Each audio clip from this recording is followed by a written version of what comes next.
It's February at the front line of the Russo-Ukrainian war, with temperature going as low as minus 17 degrees Celsius, and both Russian and Ukrainian troops are coming up with all sorts of ways to stay warm, including gadgets like this.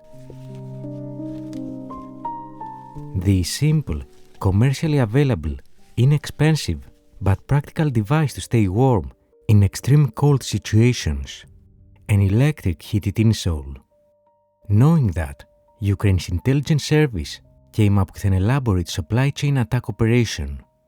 The plan was find someone in Russia that supplies material to the Russian military, use that agent covertly to provide booby-trapped insoles to Russian troops, and have them delivered to the front line. And as you can see in this declassified photo, the operation of that improvised explosive device, or IED, was super simple. A small explosive charge that was electrically detonated, containing just 1.5 grams of TNT. Apparently this isn't enough to kill someone, but is more than enough to injure someone, enough that they will have to be taken off the battlefield. Ukrainian intelligence managed to establish a supply network by enlisting Russian volunteers, it means agents they recruited, and charitable foundations. One of them, a foreign national born in 1994, who was living in Moscow, Russia. Specifically, according to some local sources, it was someone from Tajikistan. So Ukrainian intelligence prepared the booby-trap devices and sent them via a typical low-attribution route, specifically from Poland to Belarus and from Belarus to Russia. This is a classic, modern counter-surveillance tradecraft that relies on the complexities of international cooperation among spy agencies, meaning Russia could likely get the details of the shipment from Belarus, but not from Poland. So you layer the transportation in a way that appears benign, coming from a friendly country, while hiding its actual origin. The shipment was disguised as humanitarian aid, destined for the front line.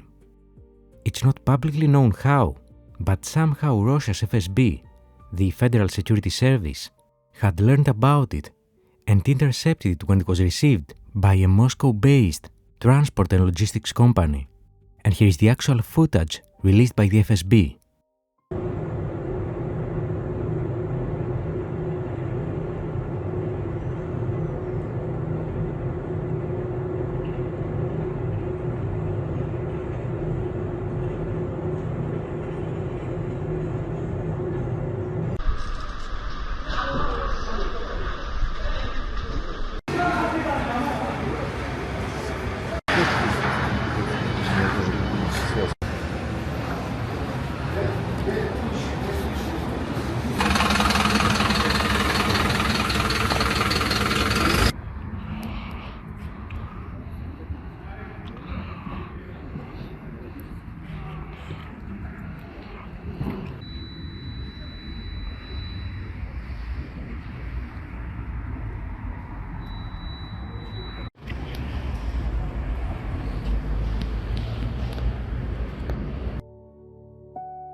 And they also detained the agent of the Ukrainian intelligence service that facilitated this, and here is what he said right after his detainment by the FSB.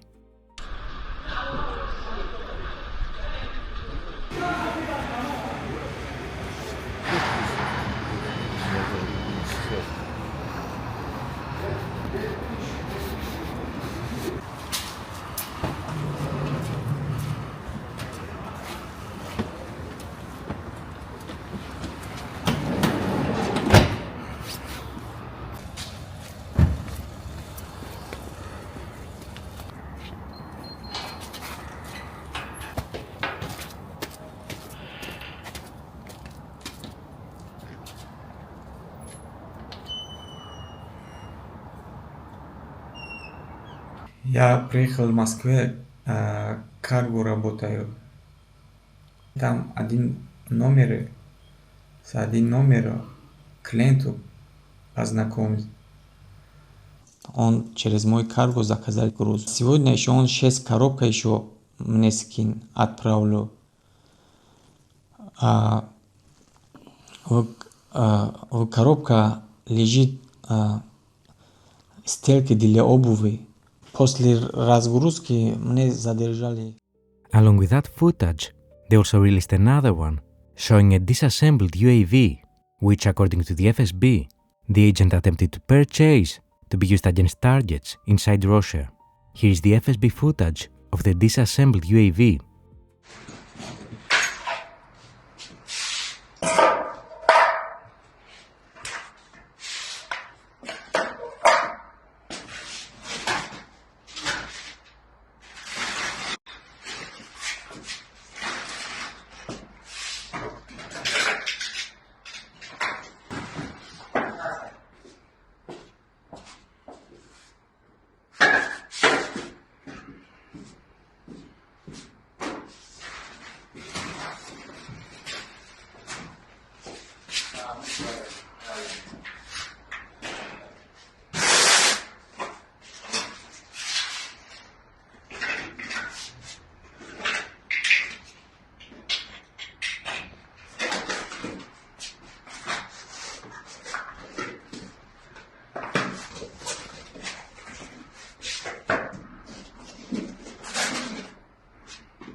And here is the assembled one.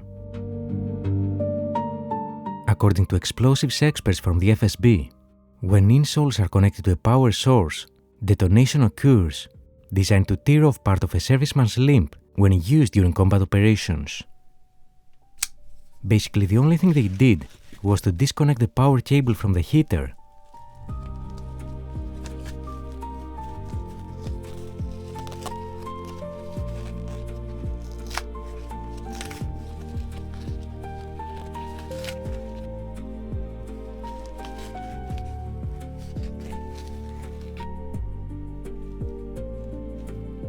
And connect to their small explosive device. It was that simple. That shipment contained 502 booby-trapped heated insoles. And actually, thanks to the footage released, we can also do some basic OSINT, specifically in this close-up here. The fragile tape has the logo of CDEK, a Russian logistics company from Novosibirsk. We can also clearly see the pickup point, which was the CDEK office in Volgograd, Russia, relatively close to the front line. So the plan was to pick it up from there and deliver it to the Russian troops as a humanitarian aid. The barcode is also clearly visible, and it's this. And, unsurprisingly, it's no longer returning any results in CDEK's tracking service. This case hasn't gone to court yet, so we don't have a verdict about the agent, but it's indicative of how sabotage and covert action is conducted in the modern warfare era. From attacking the supply chain to all the tradecraft employed to hide the real objective of those insoles, and everything else we talked about in this episode. Of course, it still remains a mystery how Russia's counterintelligence service uncovered and disrupted this activity, but one day we might learn this part of the story too. Until then, let us know what you think about this operation, and there is no better example than this to close this episode. An insole heater to keep you warm, or an IED concealed by a spy agency. In today's world, nothing is as it seems.